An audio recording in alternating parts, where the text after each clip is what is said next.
Welcome, everybody. If you are just joining us, I'm going to actually put the code in the chat box here in just a second and go over some instructions regarding CME, but you don't need to sign in. Just please make sure that your microphone is muted during the presentation, and also I will be putting a link for feedback. I'll put that in the chat box towards the end of the presentation if you could help us out with that. Next slide.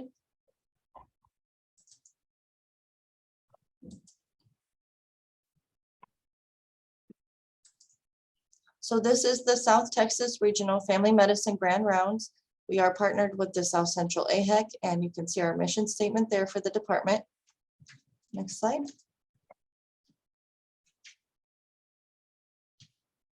So I already mentioned all these things, just to repeat again, but please do make sure that your microphone is muted during the presentation. Any questions that you have, though, our presenter has mentioned that you can put those in the chat box and those will be addressed at the end of the presentation.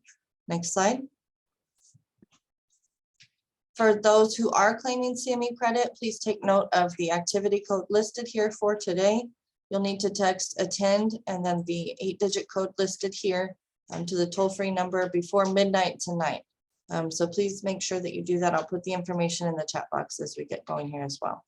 Next slide.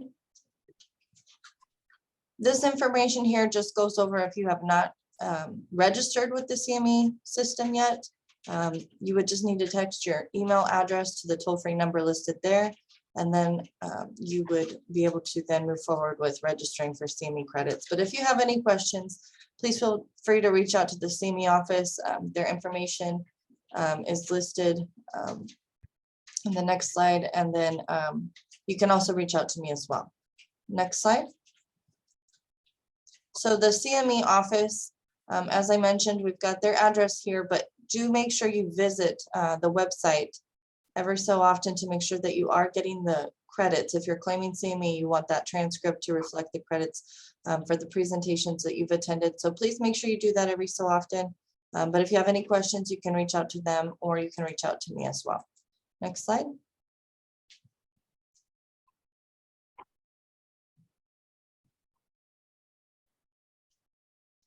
For those who are members of the AAFP, just keep in mind that you can also claim credits through there. You will need the transcript from the CME office. So if you're having any issues, just reach out to me or you can contact the AAFP. Next slide. We also want to make sure that we do mention that it is our goal to meet these nationally established physician core competencies during our family medicine grand rounds. So you can see those listed there. Next slide. And so today we have Dr. Jillian Contreras presenting to us. She's a PharmD and she is presenting on the missing golden ticket, thiazides for hypertension and chronic kidney disease. I'll let her get started. Awesome. Thank you for that introduction. Thanks everyone for tuning in today. My name is Jillian Contreras. I am one of our PGY2 ambulatory care pharmacy residents at University Hospital. So today I'm going to be discussing the missing golden ticket, thiazides for hypertension and chronic kidney disease. And before I begin, I do want to state that I have no financial relationships to disclose. And I'd like to orient you to some abbreviations that I'll be using throughout the presentation.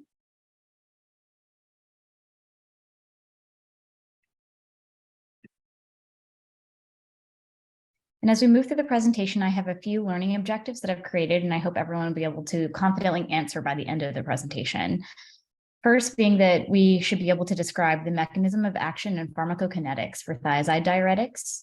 Secondly, summarizing traditional treatment approaches for antihypertensive therapy in chronic kidney disease. Critiquing evidence-based literature, analyzing the comparative efficacy of alternate antihypertensive therapy options in CKD. Determining if thiazides are a safe and effective treatment approach for patients with CKD.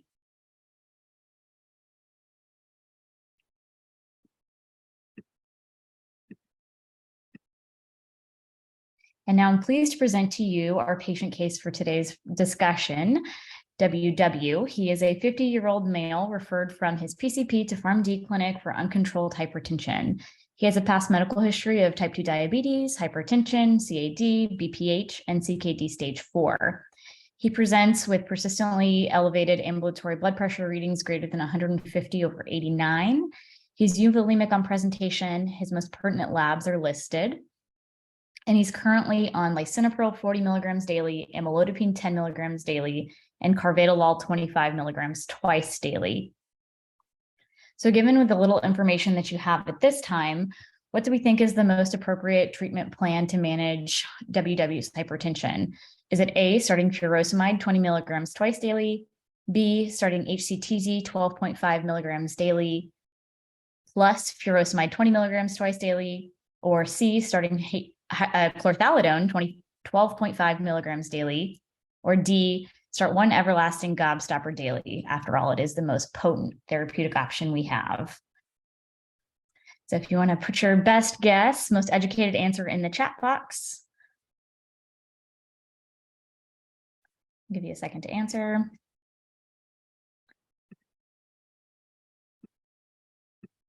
And if you said D, start one everlasting gobstopper daily, I do think that that is a reasonable answer, but we can see if our answer changes as we move throughout the presentation.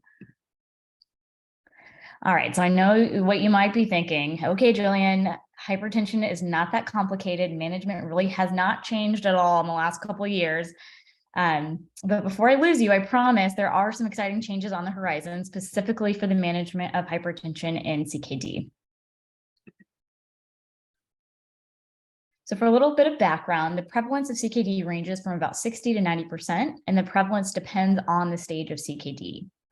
Hypertension is the second leading cause of CKD in the United States, right behind diabetes.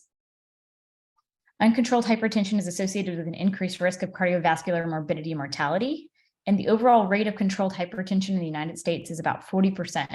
So that puts a whopping 60% of Americans having uncontrolled hypertension, which is a really large percentage of our patients at risk for these terrible cardiovascular events. And so I know this slide looks like there's a lot going on all at once, and that's because it is. So there's several mechanisms that contribute to elevated blood pressure in patients with CKD. One being endothelial dysfunction. So it's a complex pathology, and it includes impaired nitric oxide production and increased endothelium levels. Second, we have increased renin production. CKD is associated with increased RAS activity, which decreases blood flow to the glomerulus that causes an increase in filtration rate and systemic arterial pressure. We also have decreased sodium excretion. So here, sodium really plays a giant role. Decreased GFR impairs sodium excretion and production of angiotensin II. So both of which lead to sodium retention that cause hypertension through volume-dependent and independent mechanisms. And then lastly, we have our overactivity of the sympathetic nervous system. And CKD stimulates renin production, which can lead to renal ischemia. So the bottom line is it's really complicated, and it's really as a result of a sequela of multiple factors.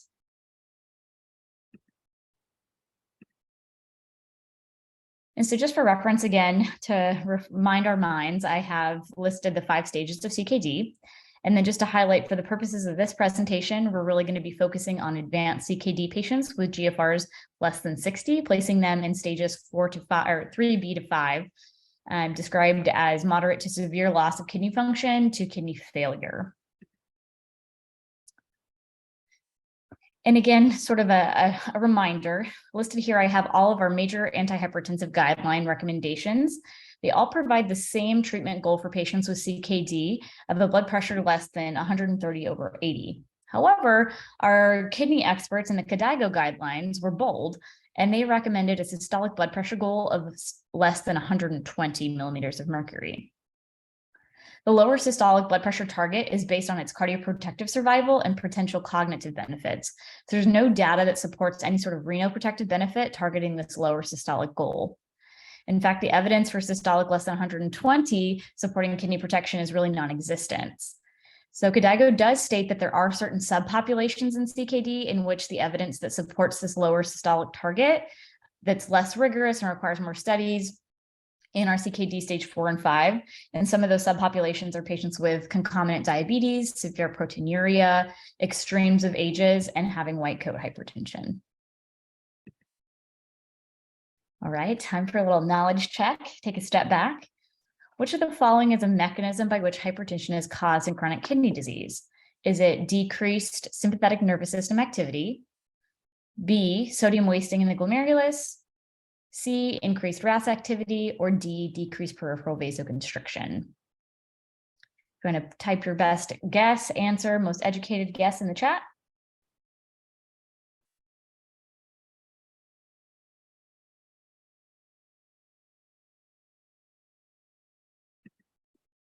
All right, if you said C, increased RAS activity, I totally agree. So remember that some of the other mechanisms for hypertension include increased sympathetic nervous system activity, sodium retention, and an increase in peripheral vasoconstriction. So here are the therapy options for patients with hypertension and CKD broken down by our different hypertension management guidelines. Starting with the ISH, they recommend using ACEs and ARBs and calcium channel blockers plus or minus diuretics. ACC-AHA follows similarly, recommending either an ACE or an ARB plus or minus thiazide diuretics. Our KDIGO guidelines, again, recommend ACE or an ARB or a calcium channel blocker plus or minus specifically thiazide. And then our KDOQI guidelines recommend an ACE or an ARB plus or minus any diuretic. And then I really want to draw your attention to the caveats provided by all 4 guidelines that recommend use of loop diuretics over thiazides once the GFR falls below 30. And so I know what you're thinking. Well, what are you telling me, Jillian? What does that mean? You're saying plus or minus diuretics, any diuretic, specifically thiazides, and then once it's below 30, I can't use thiazide. So what exactly is the answer here? So here's exact statements each guideline makes about the use of these diuretics. ISH recommends loop diuretics if GFR below 30 can be added. ACC-AHA states that loops are preferred over thiazides with moderate to severe CKD. KDIGO states that thiazides do lose efficacy in diuresis and blood pressure lowering when the GFR worsens, but they do highlight chlorthalidone, metolazone, and indapamide and state that they appear to remain effective at GFRs below 30. And then KDOQI states that loop diuretics given once or twice daily are recommended once that GFR falls below 30. And so, however, I do want to really point out that the only guideline that provides any sort of level of evidence to support their recommendation is KDOQI, and it's level A evidence. So now that I've made this clear as mud, we'll explore more evidence on how and when to use thiazides in CKD. At this point, we've been talking a lot about the thiazides, so let's make sure that we have a deeper look to the specifics, what we need to know about them if we're going to prescribe them. So they exhibit their mechanism of action by inhibiting reabsorption of about 3 to 5% of sodium in the distal convoluted tubule. And this is in comparison to loop diuretics that inhibit about 25% of sodium. Their adverse effects mostly cause electrolyte abnormalities, specifically hypokalemia, hyponatremia, monitoring parameters, again, our serum electrolytes, blood pressure, and renal function. And our contraindications for use are sulfonamide allergies or being inuric. So now for the controversy. There's a long-standing dogma that thiazide diuretics are simply just ineffective in CKD. As I mentioned earlier, this dogma is further supported by the fact that our 4 major antihypertensive guidelines don't recommend the use of thiazides once our renal function falls below 30 milliliters per minute, except for KDIGO, which does state that maybe there's some potential for the more potent thiazide diuretics. And the reason this dogma exists is largely based on the thought that mechanistically use of thiazides in severe renal impairment is impractical for 2 reasons. First, that reduced GFR limits the overall filtered sodium load that even reaches the distal tubule. And secondly, reduced sodium reabsorption in the distal tubule. So thiazides are not effective in dialysis. Patients that are anuric, or thiazides are not effective in dialysis patients that are anuric, and many providers are hesitant to use thiazides because of these risks about electrolyte abnormalities. The basis of the dogma suggests that the ability to achieve a reduction in volume is necessary for our antihypertensive effect of thiazides. And again, a time for another knowledge check. Which of the following guidelines suggest that thiazide-like diuretics may be an effective treatment approach for managing hypertension and CKD when our GFR falls below 30? Is it ISH, KDIGO, ACC-AHA, or KDOQI? I'll give you a second to put your answer in the chat. See who is paying attention.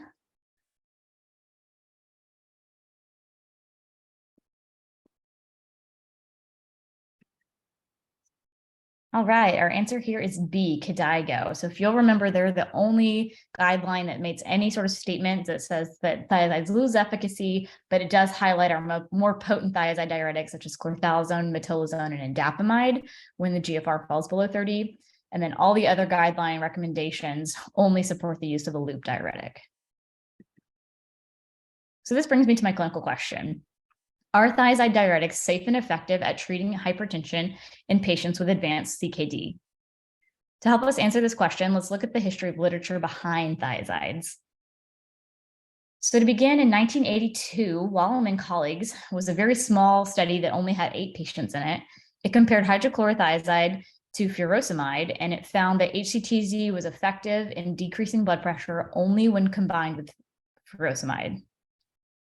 And then just a short few years later, in 1997, Bennett and colleagues produced again yet another small study with only 12 stable patients on hemodialysis.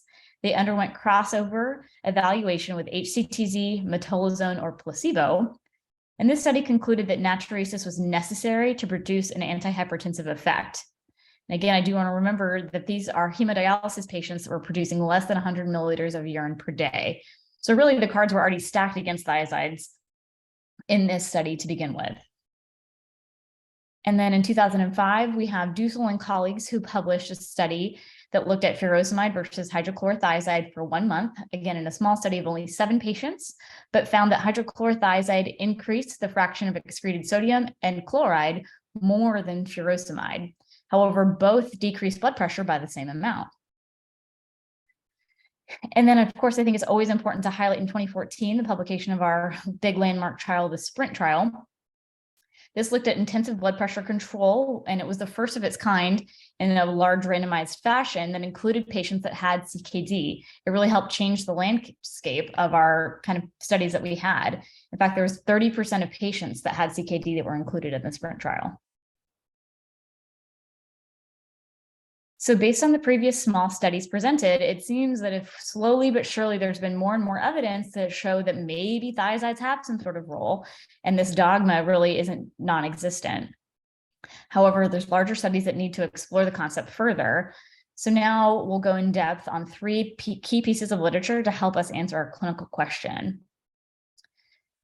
So the first study we're going to be reviewing is represented by our Wonka scrumdiddlyumptious bar. It was published in 2014 by Cirillo and colleagues, titled The Parallel Group 8-Week Study on Chlorthalidone Effects in Hypertensives with Low Kidney Function.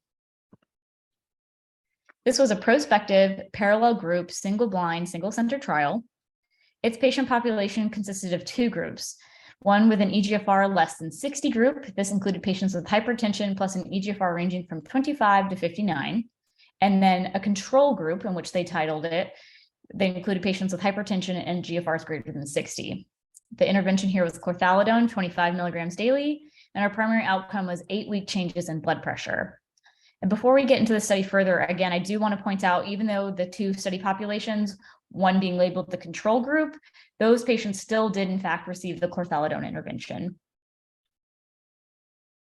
Patients included in the trial had a systolic blood pressure of at least 140 millimeters of mercury or diastolic greater than 90 on non-diuretic antihypertensive therapy. Patients were aged 25 to 74 with stable renal function. They were excluded if they were treated with any sort of diuretic or with more than 4 antihypertensive therapies, they had any contraindications to chlorthalidone, or if they had severe hypertension defined as a blood pressure greater than 180 over 110. So here are the baseline characteristics. And again, I really want to highlight here that we have our eGFR group of less than 60, where again, remember the range of inclusion in this was from 30 to 60. However, most of the patients had an eGFR of about 38. So really, these were patients that were mostly in stage 3, and ranges 3 to 5 of CKD. And then the blood pressure was uncontrolled in both groups, and there was no significant difference in baseline antihypertensive therapy between the groups.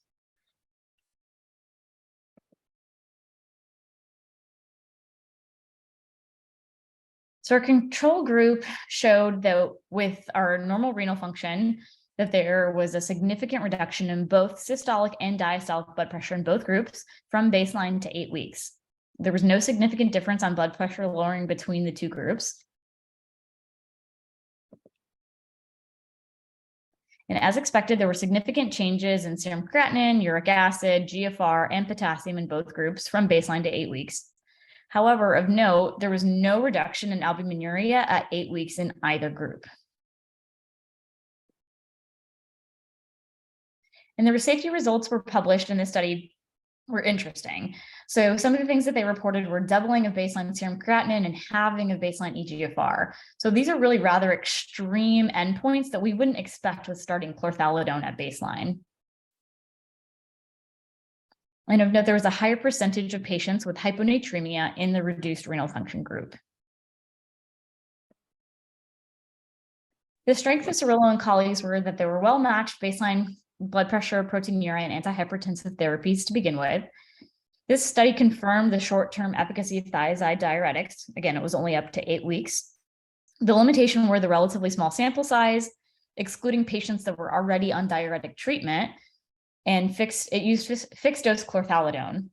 So we're only able to see the effects of chlorthalidone 25.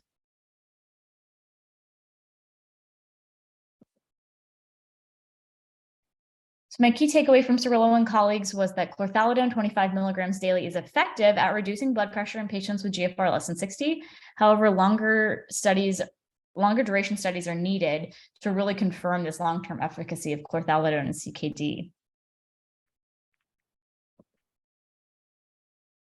And now I will introduce to you Dussel and colleagues' 2012 study that was represented here by the everlasting gobstopper. This study is titled A Pilot Study Comparing Furosemide and Hydrochlorothiazide in Patients with Hypertension and Stage 4 or 5 CKD. This is a randomized, fixed-dose, double-blind, single-center crossover trial. The patients in this study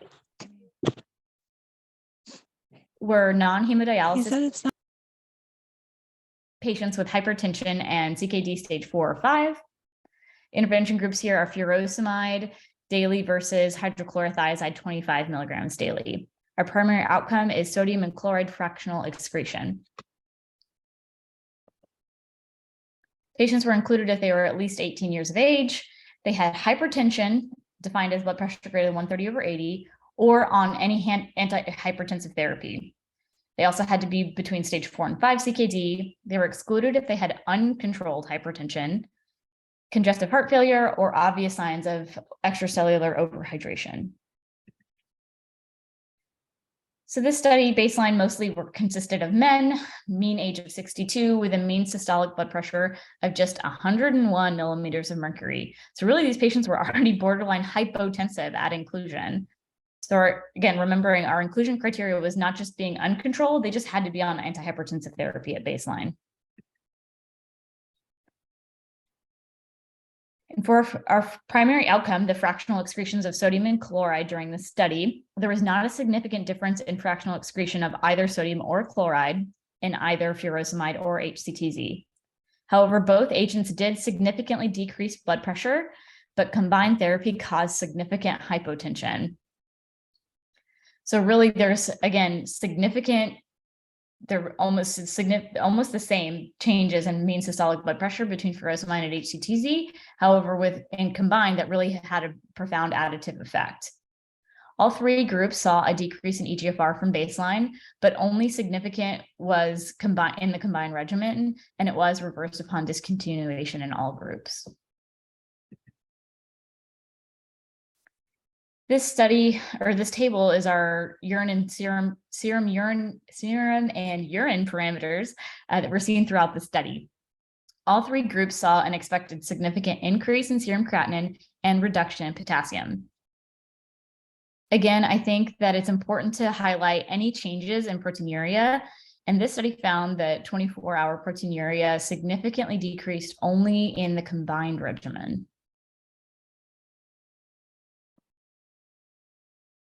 So specific safety results for this study weren't published, but of significance, 30% of patients discontinued combination therapy with loop and thiazide because of hypotension.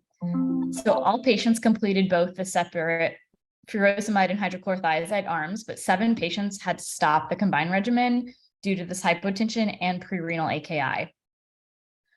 No major decrease in serum electrolytes were observed except for a decrease in serum potassium in only the combined regimen group. And again, remembering that baseline patients were systolic blood pressure of 110 millimeters of mercury. So this kind of stands to reason, right, that we had such a high discontinuation rate.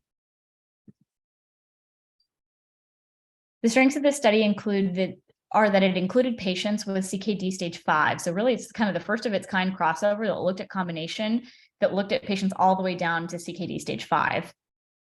Its double-blind crossover with washout periods was really great and let us be able to see the effects of both the furosemide and the hydrochlorothiazide separately plus together. And then the limitations of this study were that we were unable to establish bioequivalence between the furosemide and the hydrochlorothiazide. The furosemide dosing appears to be underdosed. Most often, of course, right, we always use our Lasix at least twice a day. And then diuresis with Lasix should be much greater than the thiazide. However, it's really hard to extrapolate this out to other patient populations because it was just a small single-center study. My key takeaway from Dussel and colleagues was that the mean blood pressure reduction in both treatment groups is likely due to a reduction in extracellular volume. And then our combination therapy with loop and thiazide diuretics should be reserved for patients who are unresponsive to monotherapy.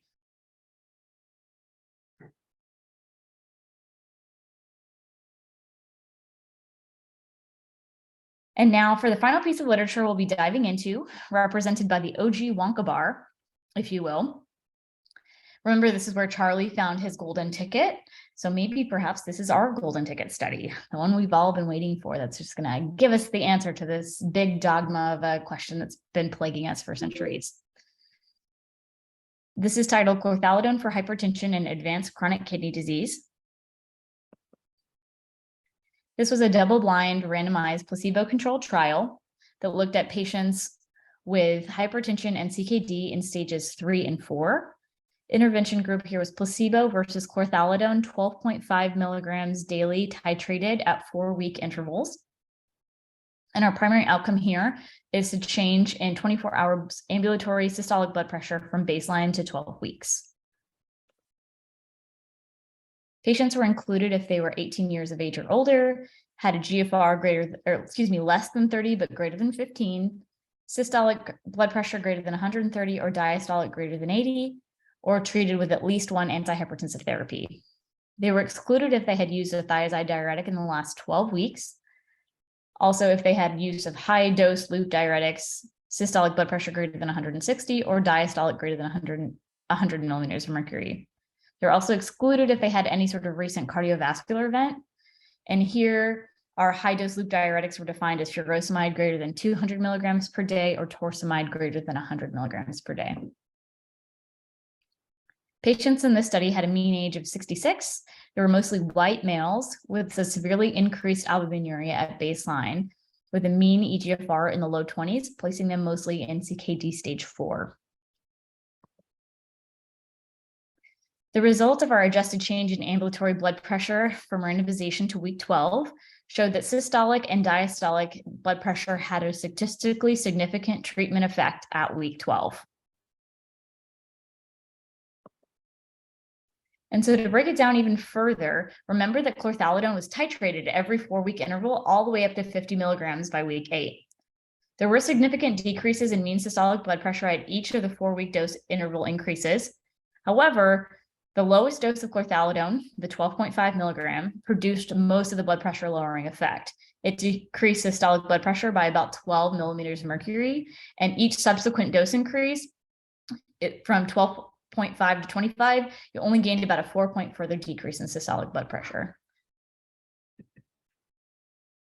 And if you remember, most of the patients in this study had an albumin to creatinine ratio greater than 300. So this classifies them as severely increased macroalbuminuria.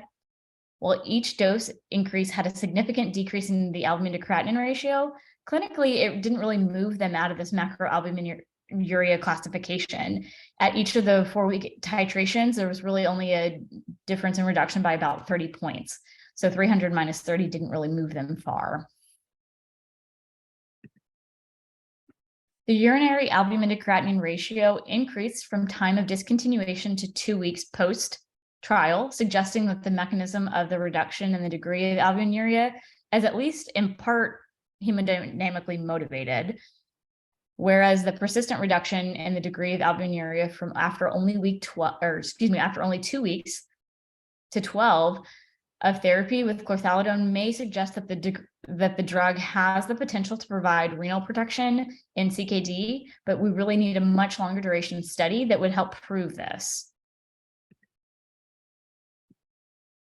The safety results in this study did not include any statistical analysis, but I do want to highlight a few of the risks that were seen. The number of events of hyponatremia were double in the chlorthalidone group. Plus, the number of AKI events was about 5 times higher in the chlorthalidone group, 61 versus a whopping 12.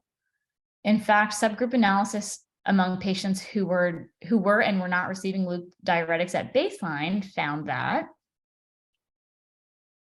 the odds of having a 25% bump in serum creatinine was about twice as high in patients who did not receive loop diuretics at baseline, whereas the odds were 9 times higher in patients who did take loop diuretics at baseline.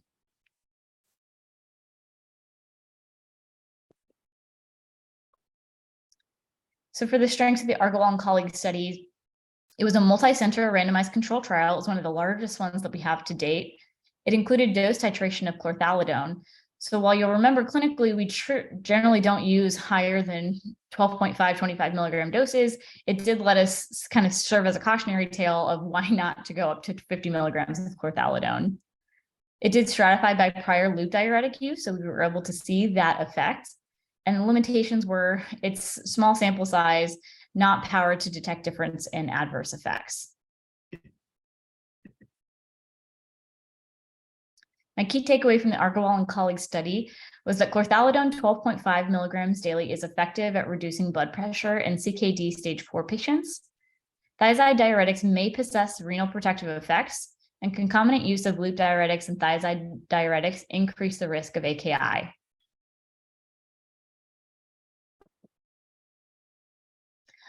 Whew, okay, that was a lot, right? We just went through a lot of information. So I thought it's a good idea to just kind of take a pause, take it all in with a nice summary. So our first study represented by the Scrum-Delium bar, Cirillo and colleagues, it showed us that chlorthalidone 25 milligrams daily is effective in reducing blood pressure in patients with CKD 3 through 5. Patients who were receiving chlorthalidone were more likely to experience hyponatremia. And then our second study by Dussel and colleagues showed us that hydrochlorothiazide 25 milligrams daily was effective at reducing blood pressure in CKD 4 and 5. And then 30% of patients receiving combination therapy could not tolerate. And lastly, Argawal and colleagues showed us that chlorthalidone 12.5 milligrams daily is effective in reducing blood pressure in CKD stage 4. However, the incidence of AKI was the highest in the chlorthalidone group.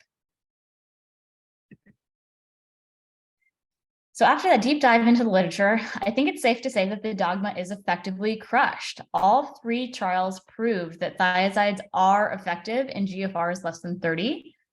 However, if you remember, my clinical question was 2 parts. I asked if thiazides are safe and effective. And so I don't think that these trials yet prove to me that thiazides are safe to use as a blanket statement in all advanced CKD patients. So as a result, here are my recommendations. So before we fully jump on the thiazide train, I think we really have to consider the patient as a whole. So if a patient has uncontrolled hypertension and CKD stage 4 or 5, first-line therapy recommendations would be an ACE, an ARB, or a calcium channel blocker. And then once we look at the patient holistically with still uncontrolled hypertension, does the patient have regular follow-up? Are they plugged into care? And can we get those labs to make sure that they don't become hyponatremic or develop an AKI? Are they euvolemic on presentation, or are we going to push them over the edge into an AKI because we've dried them out too much with chlorthalidone? Is their CKD stable? Have they been coming back time and time again and their renal function, they're at a great place? Or do they have an intolerance to the loop diuretics that really puts chlorthalidone kind of in our laps for easy use? So if patients meet those considerations, then I think chlorthalidone 12.5 milligrams once daily is certainly a reasonable option. However, on the flip side, if the patient does look fluid overloaded and they need to get some volume off, or if they don't have consistent follow-up and we are not going to be able to get repeat labs on them to watch out for either an AKI, hyponatremia, then furosemide titrated to patient effect would be our best option. And again, I want to emphasize that only with caution and very, very, very select patients who are very euvolemic would I do combo therapy with chlorthalidone and furosemide. So in conclusion, thiazide diuretics are effective at reducing blood pressure in advanced stage 4 and 5 CKD. The biggest risk with using thiazide diuretics in CKD is hyponatremia and AKI. Thiazide diuretics may provide renal protective properties. Combination therapy of thiazides and loops for hypertension and CKD should be reserved for patients with severe hypertension. All right, now that we've discussed the pathophysiology, our treatment goals, options in depth, let's revisit WW, our patient case for today. If you'll remember, he's a 50-year-old male with persistently elevated ambulatory blood pressure readings greater than or equal to 150/89. He is euvolemic on presentation. He's taking lisinopril, amlodipine, and carvedilol. So now, knowing what we know, what is the most appropriate treatment plan to manage WW's hypertension? Is it A, starting furosemide 20 milligrams twice daily, B, starting HCTZ 12.5 daily plus Lasix 20 BID, or C, start chlorthalidone 12.5 milligrams daily, or D, still one everlasting gobstopper. It's our most potent option, hands down. If you'll put your answer in the chat.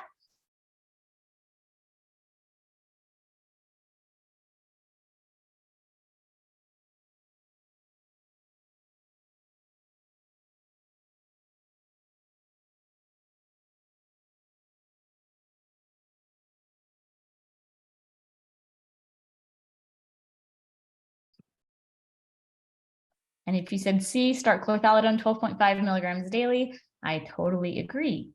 You've been paying attention. All right, everyone. Well, thank you so much. I'm just wanting to acknowledge my fabulous preceptors and mentors that helped me with my presentation today. And I've prepared a few assessment questions to help make sure that we fully learned everything that we can. My first question for you is, where in the nephron do thiazide diuretics stimulate the reabsorption effects? Is it in the descending loop of Henle, distal convoluted tubule, the ascending loop of Henle, or the proximal convoluted tubule?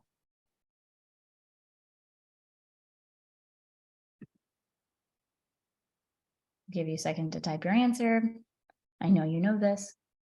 It's not a trick question. All right, if you said B, distal convoluted tubule, you are correct. You remember your pathophys. Great job. Question 2, which of the following is a recommended treatment approach for use of diuretics for a patient with hypertension and CKD with an eGFR less than 30 that is supported by the 2017 ACC-AHA guidelines? Is it use of ACE or an ARB only, loop diuretic monotherapy, combination of therapy with an ACE inhibitor with thiazide, or thiazide diuretic monotherapy?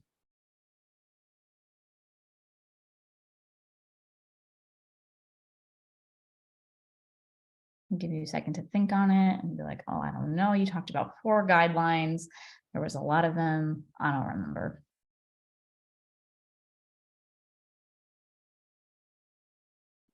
All right, if you said B, loop diuretic monotherapy, you are correct. Again, remember, ACC-AHA only made recommendations for loop diuretics. They made no statements about thiazides.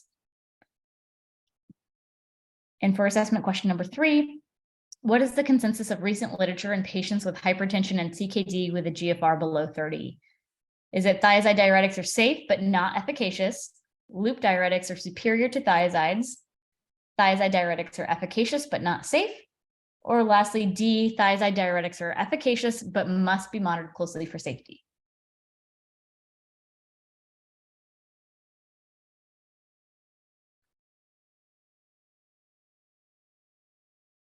Let you think on it. Put your best answer in the chat.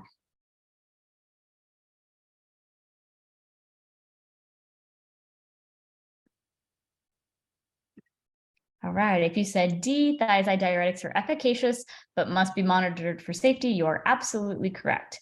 So again, remembering monitoring is our biggest parameter and our biggest thing that we can do to protect our patients when we do this. And then just to bring it all home, question 4, we'll revisit a patient case. Again, it's a new patient, not Willy Wonka. This is KJ. He's a 54-year-old female with a past medical history of hypertension, type 2 diabetes, CKD, stage 4, depression. The current medications include valsartan, 320 milligrams daily, amlodipine 10, and furosemide 40 twice daily. In clinic today, her blood pressure is 161/92 with a heart rate of 50. Her GFR is 24, and all other labs are within normal limits.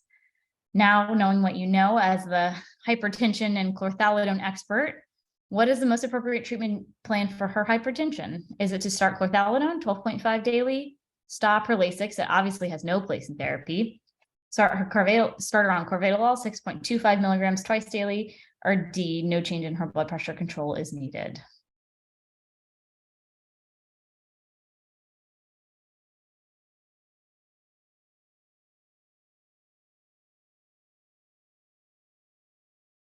I'll give you one last second to think on it.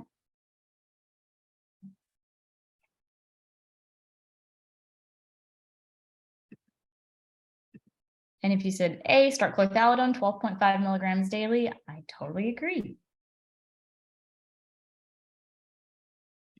Awesome. Well, thank you, everyone. Here are my references. Thank you so much for presenting. I don't see any questions in the chat box, but if there are any questions or comments from the audience, please feel free to unmute, or you can put that in the chat box as well. We'll give it a second here.